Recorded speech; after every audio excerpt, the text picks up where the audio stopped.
নমস্কাৰ, আমি আজি উপস্থিত আছো ৩৭ সংখ্যক ঔতলা সাৰ্বজনীন গোপাষ্টমী পূজাত। আজি প্ৰথমবাৰৰ বাবে অঞ্চলৰ ৰাইজে এটি পদক্ষেপ লৈছে সন্মানীয় দাতাসকলৰ সহযোগত, যে এইবাৰ বৃন্দাবনৰ ধাৰণা এটি দিবলৈ প্ৰচেষ্টা লোৱা হৈছে। আৰু এই বৃন্দাবনখন আজি আনুষ্ঠানিকভাৱে উন্মোচন কৰিলে কলাইগাঁও উন্নয়ন খণ্ডৰ সন্মানীয় খণ্ড উন্নয়ন বিষয়া মাননীয় ৰেবিন বৰুৱা ছাৰে। আমি এই মুহূৰ্তত তেখেতৰ পৰা অকণমান অনুভৱ জানিবৰ কাৰণে চেষ্টা কৰিম।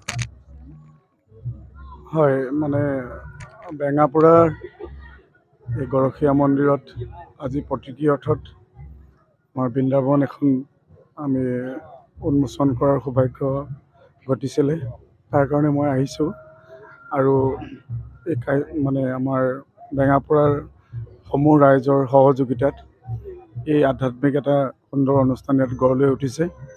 যথেষ্ট চালুকীয়া অৱস্থাত আছে।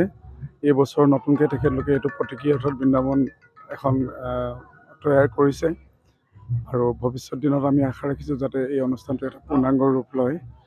আৰু বেঙাপুৰা সমূহ ৰাইজৰ সহযোগিতা থাকিলে নিশ্চয় অনুষ্ঠানটো এটা পূৰ্ণাংগ ৰূপ ল'ব বুলি মই ভাবোঁ। ছাৰ, আপুনি উল্লেখ কৰিছে যে এই অনুষ্ঠানটি এটা সময়ত গৈ ৰাসৰ পূৰ্ণ ৰূপ ল'ব। এই ক্ষেত্ৰত আমি আপোনালোকৰ সহযোগিতা বিচাৰিম। আৰু ছাৰ, পুনৰবাৰ আপোনাক ধন্যবাদ জনাইছোঁ। হ'ব, ধন্যবাদ। আপোনাকো থাকিল ধন্যবাদ।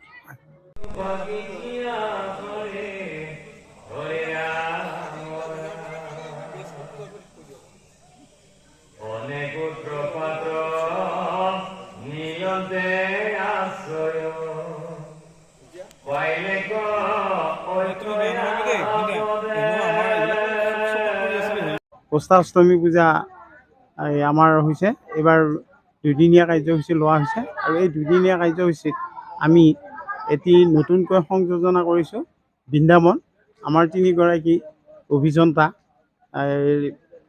ক্ৰমান্বয়ে হীৰকচান ডেকা, ভাস্কৰ নাথ আৰু ৰাহুল ডেকা, তেওঁলোক 3গৰাকীয়ে লগ লাগি আমাক এই বৃন্দাবনখন ইয়াতে প্ৰতিষ্ঠা কৰিবলৈ সুবিধা কৰি দিছে। আশা ৰাখিছোঁ আগলৈকে বৃন্দাবনৰ পৰা ক্ৰমান্বয়ে আমি কিছু উন্নতি বা উন্নত ধৰণৰ ইয়াত আয়োজন কৰিবলৈ প্ৰচেষ্টা চলাম বুলি আমি ভাবি আছোঁ। আমি অহাকালি যথেষ্ট সংখ্যক ভক্তৰ সমাগম হ'ব বুলি গম পাইছোঁ, যিহেতু এই পূজাখনে ব্যাপক পৰিসৰ লাভ কৰিছে।